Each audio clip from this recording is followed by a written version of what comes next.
আমার একটা হৃৎপিণ্ড, সেটাই আল্লাহ নিয়ে গেছে। পরশুদিন বলছে, বাবা আমার একটা বরখা কিনে দাও। মোবাইলে আমার না হলে 500 ছবি আছে।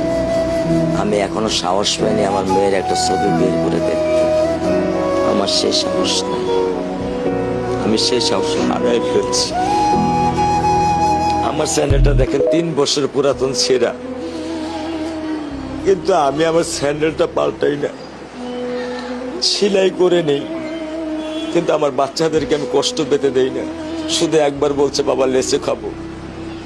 আমি 1 মিনিটও দেরি করিনি, 1 মিনিটও আমি দেরি করিনি। ও আমার একটা হৃৎপিণ্ড, সেটাই আল্লাহ নিয়ে গেছে।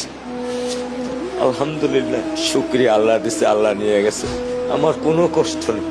আমি তো চাইলে পারতাম না। অনেক দম্পতি আছে যাদের সন্তান নেই, আল্লাহ দিছে, আল্লাহ নিয়ে গেছে। আমি আলহামদুলিল্লাহ করি আল্লাহ গেছে। আমার কোনো কষ্ট নেই, আমার কোনো কষ্ট নেই। ঠিক আছে, গরমের মধ্যে তো একটু